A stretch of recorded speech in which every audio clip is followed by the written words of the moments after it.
এই হচ্ছে AGT live 24/7। ये है AGT live 24/7। This is AGT Live 24/7। প্রশাসনের যারা সেখানে ছিলেন তাদের হাতে তুলে দেন। পরিবারের লোককেই তো তারা তুলে নিয়ে গেছে। মামলা তো নিশ্চয়ই হবে, মামলা হবে, কারণ আক্রমণ করা হয়েছে, বাড়িঘর ভাঙচুর হয়েছে, সেখানে হুমকি দেওয়া হয়েছে, আগ্নেয়াস্ত্র নিয়ে বিভিন্ন ধরনের অস্ত্রশস্ত্র নিয়ে বাড়িতে গিয়ে তারা বাড়ি ঘরে আক্রমণ করেছে। তার মা বলা হয়েছে যে শাহজাহানকে খুন করা হবে, হুমকির মুখে এখন তাদের পরিবার। তো স্বাভাবিকভাবেই সেখানে মামলা হবে। তার বাবা এখন তাদের কাস্টডিতে আছে। তার বাবা যখনই সেখান থেকে বেরোবে মামলা আমরা করব। আরো অদ্ভুত ব্যাপার কি, এত কিছুর পরে মামলা কিন্তু হয়নি। শাহজাহান বাবুর বক্তব্যে যদি কেউ আহত হয়ে থাকে বা এটা যদি অসাংবিধানিক হয়ে থাকে তাহলে তো মামলা হতে পারত। কালকের ঘটনার ঘটিয়ে তার বাড়ি আক্রমণ করে তার পরিবারের লোকদের মারধর করার পর রাত ৩টার সময় একটা মামলা হয়েছে এই পরিবারের বিরুদ্ধে। তার মানে কি সাজানো নাটক। আজকে মামলা দিয়েও তাদেরকে, মিথ্যা মামলায় তাদেরকে হ্যারাস করা হচ্ছে। তার বাবার কি অপরাধ ছিল, তার ভাইয়ের কি অপরাধ ছিল, তার পরিবারের মানুষের কি অপরাধ?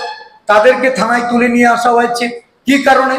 তারা মার খেলো, আমরা গেলাম, আমাদের উপর ইট পাটকেল ছুড়ল, কিন্তু দেখা গেল পুলিশ সেখানে এটা কোন ভূমিকায় তাদেরকে সেখান থেকে তুলে নিয়ে আসলো, গ্রেপ্তারও বলছে না, কি কারণে নিয়ে এসছে তার কোনো সঠিক ব্যাখ্যা নেই।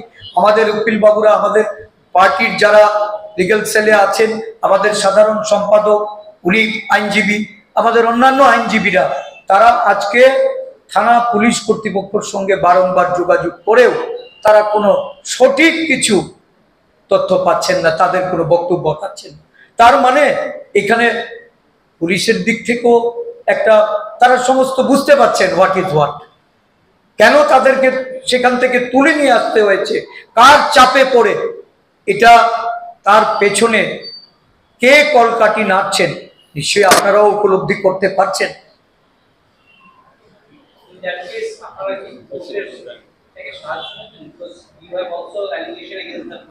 আমরা আমাদের সর্বভারতীয় নেতৃত্বের প্রতি এই বিষয়গুলি আমরা তাদের গোচরে নিয়েছি।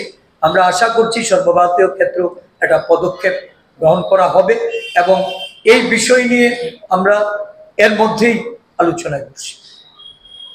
সার্বিক বিষয়গুলি আমরা পরবর্তী সময়ে আপনাদের জানিয়ে দেব। ধন্যবাদ সবাইকে।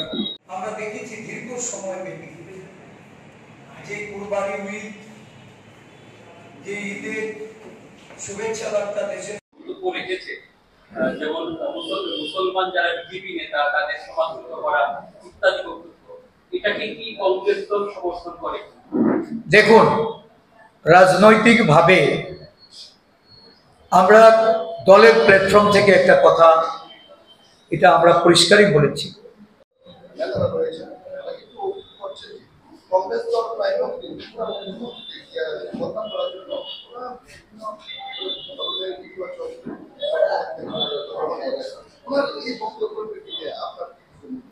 দেখুন কেউ যদি মনে করে যে রাজনৈতিক দল হিসাবে আমরা এই রাজ্যে বিরোধী দল, সরকারের ত্রুটি বিচ্যুতি তুলে ধরে সরকারের যিনি মুখিয়া, সরকারের যারা দায়িত্বপ্রাপ্ত মন্ত্রী বলুন, বিধায়ক বলুন, তাদের ত্রুটির আমরা তুলে ধরব, জনসম্মুখে নিব এবং এই ত্রুটি বিচ্যুতিগুলি দূরীকরণের জন্য বিরোধী দল হিসাবে আমাদের যে দায়িত্ব, আমরা এই দায়িত্ব পালন করব। এতে করে আমার মনে হয় যে অরাজনৈতিক ভাবনা নিয়ে যদি কেউ আক্রমণাত্মক হয়ে ওঠে এটা অন্যায়, এটা প্রশাসনের প্রতি তাদের যে অনীহা, প্রশাসনের প্রতি অশ্রদ্ধা বা অমান্যকর বিষয়, এটা আমি মনে করি যে শাসক দলের থেকে সেটা সংঘটিত করেছে। রাজনৈতিক দল তার বক্তব্য নিশ্চয়ই তুলে ধরবে, এটা মুখ্যমন্ত্রীর বিরুদ্ধেও যেতে পারে। আমি মুখ্যমন্ত্রীর বিরুদ্ধে যদি কথা বলি আমার রাজনৈতিক অধিকার, আমি মুখ্যমন্ত্রীর বিরুদ্ধে কথা বলতে পারি। মুখ্যমন্ত্রী মঞ্চে দাঁড়িয়ে উনি যখন হুমকি প্রদর্শন করেন, মুখ্যমন্ত্রী যখন হুমকির সুরে উনি কথা বলে দাবিয়ে রাখার জন্য উনি চেষ্টা করেন, বিরোধী দল বা তাদের সদলীয় যে গোষ্ঠী কুণ্ডল চলছে, উনি নিজেও উপলব্ধি করছেন যে রাজ্যে বর্তমানে রাজনৈতিক পরিস্থিতি কোন পর্যায়ে গিয়ে পৌঁছেছে, ওনার শাসনকালে এই রাজ্যের শাসন ব্যবস্থা কোন পর্যায়ে গিয়ে পৌঁছেছে। সেখানে বিরোধী দল হিসাবে এই ঈদ যেন উদযাপন করা যায় তার জন্য বার্তা পাঠিয়েছিলেন। কিন্তু প্রদীপ রায়, যিনি ওনার ছায়া সঙ্গী, ওনার কি ব্যাকগ্রাউন্ড শান্তিপাড়ায় কান পাতলে এটা জানা যায়। যারা এগিয়ে এসছে শাসক দলের বুথ কমিটি থেকে শুরু করে সেই অঞ্চলে যারা মুখ্যমন্ত্রীর স্নেহধন্য, তারাই তো এই ঘটনা ঘটিয়েছেন। কেন আজকে তাদের বিরুদ্ধে ব্যবস্থা না নিয়ে ওই পরিবারকে সেখান থেকে উচ্ছেদ করার জন্য হুমকি দেওয়া হচ্ছে? সেখানকার মসজিদের যারা বসবাসকারী মানুষ, তাদেরকে বলা হচ্ছে যে তোমরা তাদেরকে এই বাড়ি থেকে উচ্ছেদ করো, অবিলম্বে তাদেরকে যদি উচ্ছেদ করা না হয় তাহলে এই মসজিদের মধ্যে আবার নতুন ভাবে সেখানে আক্রমণ করা হবে, কাউকেও ছাড়া হবে না।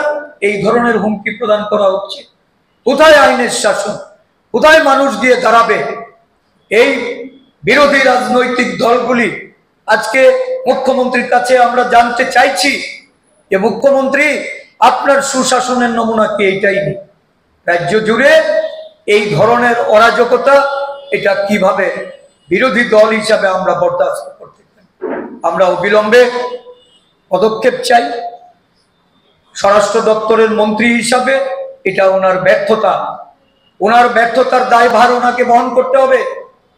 রাজ্যের মুখ্যমন্ত্রী হিসাবে আর কত মানুষ এইভাবে লাঞ্ছিত হবে, তাদের অপমানিত করা হবে, আর কত এই মানুষের আজকের যে বর্তমান যে পরিস্থিতি, দেওয়ালে গিয়ে পিঠ ঠেকেছে, মানুষ রুখে দাঁড়াবে? এখানে রক্তক্ষয়ী সংঘর্ষের দিকে মানুষকে ঠেলে দেওয়া হচ্ছে।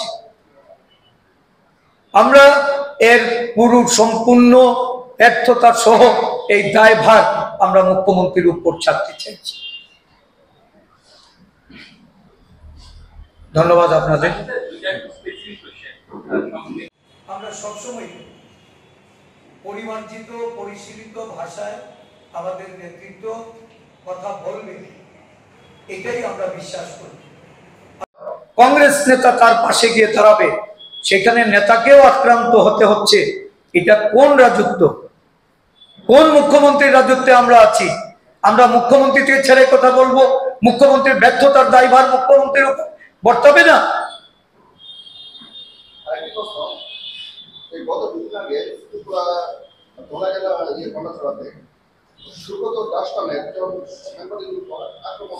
পক্ষ থেকে কোনো ধরনের রিয়েক্ট হয় না। স্বাভাবিকভাবেই এটা খুব বাস্তব যে এর বহিঃপ্রকাশ ঘটবে। এর জন্য যদি তার কোনো রকম অপরাধ হয়ে থাকে, এটা দেখার দায়িত্ব তো প্রশাসন, নিশ্চয়ই তারা পদক্ষেপ নিতে পারেন প্রশাসনিকভাবে।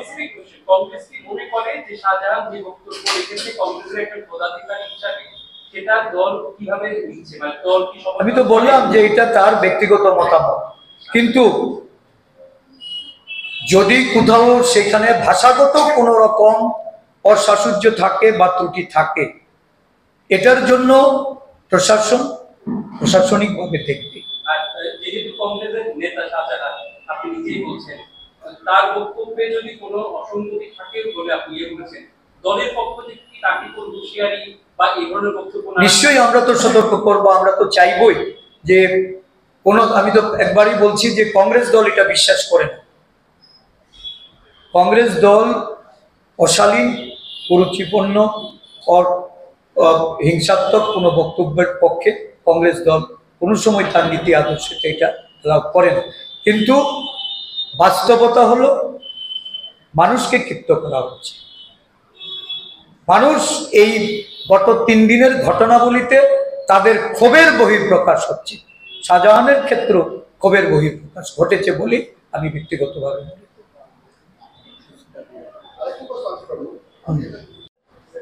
সাংবাদিক বন্ধুদের ধন্যবাদ জানাই। আমাদের আজকে প্রদেশ কংগ্রেস থেকে আপনাদের এখানে আহ্বান জানানোর পেছনে যে কারণ, একটা হোয়াটসঅ্যাপে লাইভ পোস্টকে কেন্দ্র করে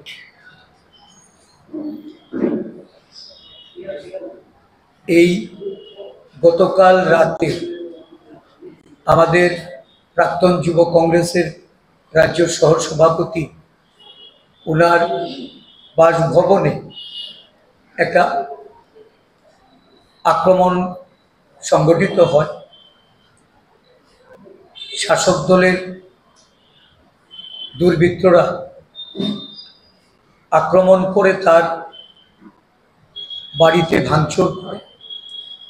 তার বাবা, তার মা, তার স্ত্রী এবং 8 মাসের তার যে ছোট্ট শিশু, কোলের শিশু, এই ঘটনায় তারা নানাভাবে আক্রমণের মুখে পড়ে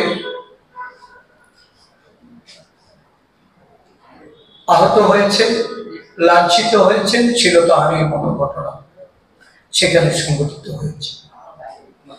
বিষয়টা আমি যদি সবটা পুঙ্খানুপুঙ্খানুভাবে তুলে ধরি, গত 7ই জুন সারা দেশের সঙ্গে আমাদের রাজ্যেও কুরবানি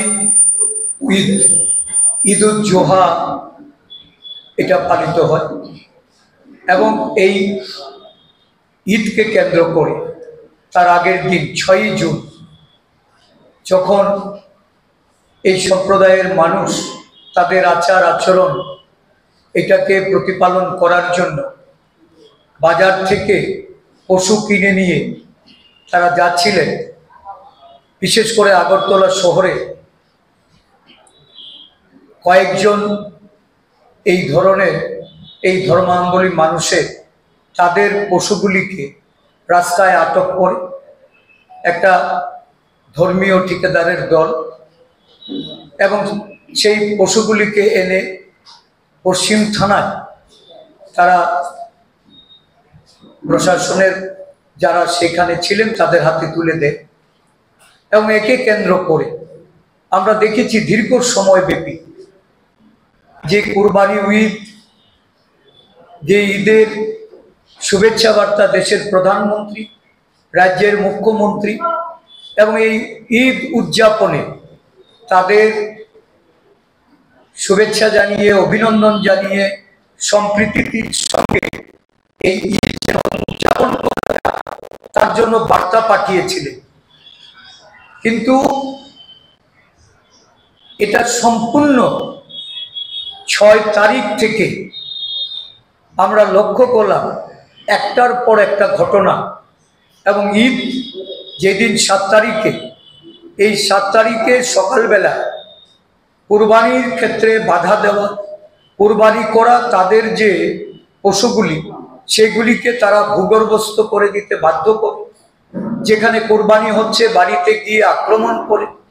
শুধু তাই নয়, এই সম্প্রদায়ের একজন প্রবীণ মানুষকে সে সপরিবারে একটা অনুষ্ঠানে যেতে যখন টমটম করে যাচ্ছিল, এই টমটমটা থামিয়ে তার দাড়ি টেনে ছিঁড়ে নেয়, তার স্ত্রীকে মারধর করে, তার টমটম গাড়িটি ভেঙে দেয় এবং বিক্ষিপ্তভাবে 6 তারিখ 7 তারিখ সারা রাজ্য জুড়ে বিভিন্ন ঘটনাবলী যখন সংগঠিত হয়। শুধু তাই নয়, এই ভারতীয় জনতা পার্টি যিনি পদাধিকারী, একটি কর্পোরেশনের চেয়ারম্যান তাপস মজুমদার, উনি হোয়াটসঅ্যাপে একটা উস্কানিমূলক উন্মাদনা তৈরি করার জন্য এবং বিভেদ তৈরি করে সেখানে কিভাবে উত্তেজিত করা যায় সেই লক্ষ্যে উনি একটা পোস্ট করেন। আমার হোয়াটসঅ্যাপে এটা এখনো আছে। এই ধরনের ঘটনা একের পর এক যখন ঘটছিল, স্বাভাবিকভাবেই এই সম্প্রদায়ের মানুষের অনেকের মনের মধ্যে ক্ষোভ এবং তার ক্ষোভের বহিঃপ্রকাশও যথারীতি হচ্ছে। এবং সেই ক্ষেত্রে আমাদের যুবনেতা শাহজাহান যে লাইভ পোস্ট করেছেন, এটা তার ব্যক্তিগত পোস্ট। সে তার পোস্ট থেকে যে কথাগুলি বলেছেন, ভাষার ক্ষেত্রে তারতম্য থাকতে পারে। এটা একটা দল হিসাবে আমরা সবসময় পরিমার্জিত পরিশীলিত ভাষায় আমাদের নেতৃত্ব কথা বলবে, এটাই আমরা বিশ্বাস করি। আমরা অহিংস দল, ধর্মনিরপেক্ষ দল, আমরা সমানতায় বিশ্বাস করি। সব অংশের মানুষ তার আচার অনুষ্ঠান রীতিনীতি তারা প্রতিপালন করবে এবং শান্তিতে সৌহার্দ্যপূর্ণ পরিবেশে করবে, এটাই কংগ্রেস দলের নীতি। সেখানে যদি কোনো ভাষাগত ভুল হয়ে থাকে, এর জন্য আইন আছে, তার জন্য প্রয়োজনীয় পদক্ষেপ নিতে পারে প্রশাসনিকভাবে। কিন্তু এটা কি একটা মুখ্যমন্ত্রী যিনি যেখানে বসবাস করেন, তার বিধানসভা কেন্দ্র, তার অনুগতরা গিয়ে গতকাল রাতে তার পরিবার সহ এই বাড়ির উপর হামলা করবে, বাড়িতে ভাঙচুর করবে?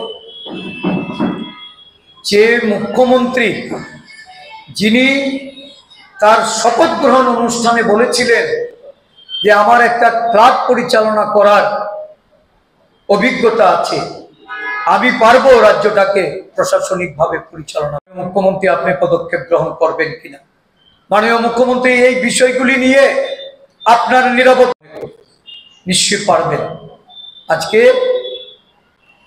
এই ঘটনা, এটা বাস্তব যে একটা সম্প্রদায়কে লক্ষ্য করে যখন এই ধরনের ঘটনাগুলি একের পর এক ঘটছে, তার বহিঃপ্রকাশ হতে পারে।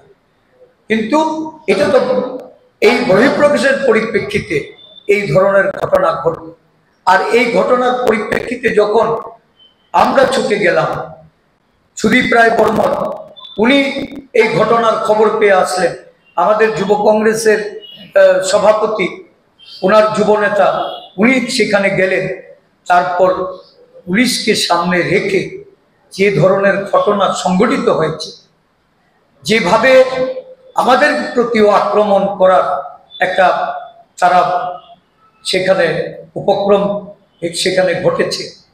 আর একটা প্রশাসনের একটা অংশ আমরা মনে করি যে এখনো শুভবুদ্ধি সম্পন্ন অনেক মানুষ রয়েছেন, আর একটা প্রশাসনের লোক রয়েছেন যারা এই ঘটনা প্রতিহত করার জন্য নিজেরা সেখানে আক্রান্ত হয়েছেন। আমাদের প্রতি লক্ষ্য করে ইট পাটকেল ছোড়া হয়েছে।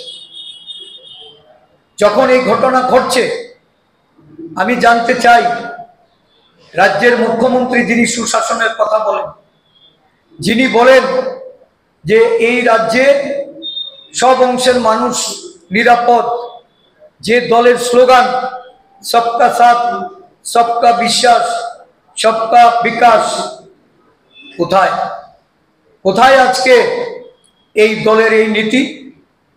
একটা ঘটনার পরিপ্রেক্ষিতে তার পরিবারের তার পিতা যাকে কালকে মারধর করা হলো, তার ভাই যিনি এই বাড়িতেই থাকেন না, আজকে তাদেরকে পুলিশ বাড়ি থেকে তুলে নিয়ে এসছে।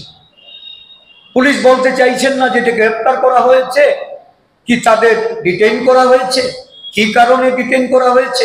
যারা আক্রমণকারী তারা সেখানে পুলিশের সামনে দাঁড়িয়ে অশ্রাব্য কুশ্রাব্য গালিগালাজ করা, আমাদের প্রতি অশালীন আচরণ করা, এটা সম্পূর্ণভাবে এই রাজ্যের বর্তমান যে আইন শৃঙ্খলা একটা অরাজকতা জঙ্গল রাজ্যে কায়েম করে রেখেছে বর্তমান মুখ্যমন্ত্রী, যিনি এই অঞ্চলে বসবাসকারী, যিনি এই বিধানসভা থেকে রিপ্রেজেন্ট করছেন, আজকে ওনার কাছ থেকে এলাকাবাসী বা এই রাজ্যের মানুষ এরা কি দেখছে?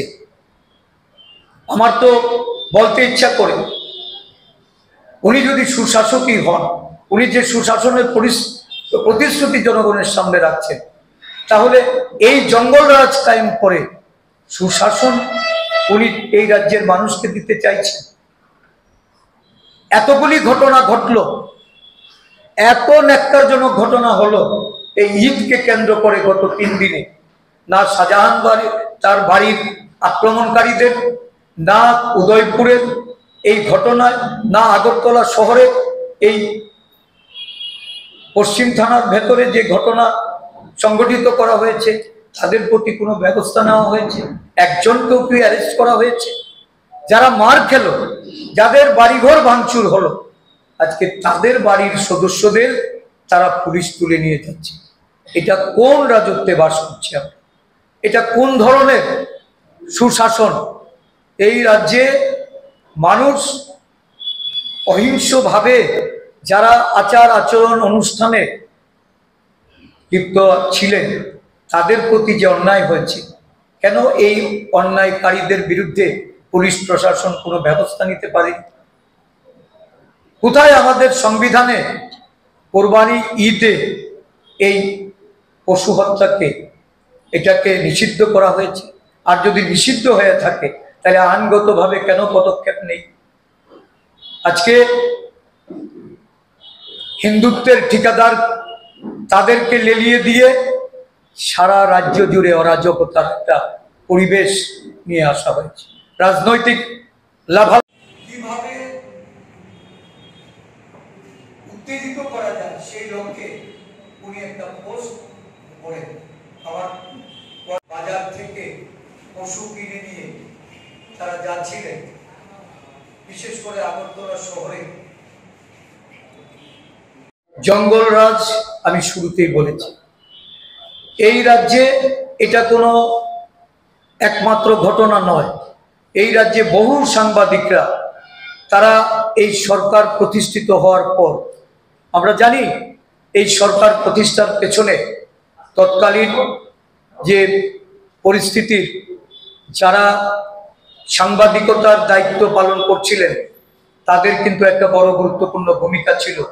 কিন্তু এই সরকার ক্ষমতাসীন হয়ে বেমালুম সেটা ভুলে গেছে, এবং সবচেয়ে বেশি অল্প সময়ের মধ্যে যদি আমি কাউন্ট করি তাহলে সবচেয়ে বেশি সাংবাদিকরা লাঞ্ছিত হয়েছে বর্তমান এই বিজেপি সরকারের আমলে। আমি এই খবর পাওয়ার পর সুব্রত দাস গন্ডাছড়ার যিনি, আমি যখন গন্ডাছড়ায় সফর করি উনি প্রায় সময় আমার কাছে আসেন, আমাদের বক্তব্য তুলে নিয়ে যান। আমি উনাকে ব্যক্তিগতভাবে ফোন করেছি, উনি তখন কোড়াই হসপিটালে ভর্তি হতে যাচ্ছেন। আমি ওনার আরোগ্য কামনা করি এবং আমার আমবাসার নেতৃত্বকে আমি বলেছি হাসপাতালে গিয়ে তার সম্পর্কে খোঁজখবর নেওয়া, তার পাশে থাকা। অত্যন্ত ন্যাক্কারজনক ঘটনা, নিন্দনীয় ঘটনা। সাংবাদিকরা পেশাগত দায়িত্ব পালন করবে, আজকে সাংবাদিকরা আক্রমণের লক্ষ্যবস্তু হচ্ছে। এটা এই সরকারের আমলে সবচেয়ে বেশি হচ্ছে। এই ঘটনায় এটা নিন্দার কোনো ভাষা নেই। রাজ্যের বর্তমান মুখ্যমন্ত্রী উনি দায়িত্ব এড়াতে পারেন না। ওনাকে উচিত আইনের শাসন প্রতিষ্ঠা করার লক্ষ্যে সাংবাদিকদের যেমন সুরক্ষিত করা, রাজ্যের নাগরিকদের সুরক্ষিত করা। গণতন্ত্রপ্রিয় মানুষ আজকে এই সরকারের আমলে তাদের ভাষা, তাদের মত প্রকাশ করতে পারছেন না। সাংবাদিকরাও হুমকির মুখে, সাংবাদিকরাও এটা প্রকাশ করতে পারছেন না। আমি দেখেছি একজন এই ভেঙে দেয় এবং বিক্ষিপ্ত ভাবে 6 তারিখ 7 তারিখ সারা রাজ্য জুড়ে বিভিন্ন ঘটনাবলী যখন সংঘটিত হয়, শুধু তাই নয়, এই ভারতীয় জনতা পার্টি যিনি পদাধিকারী একটি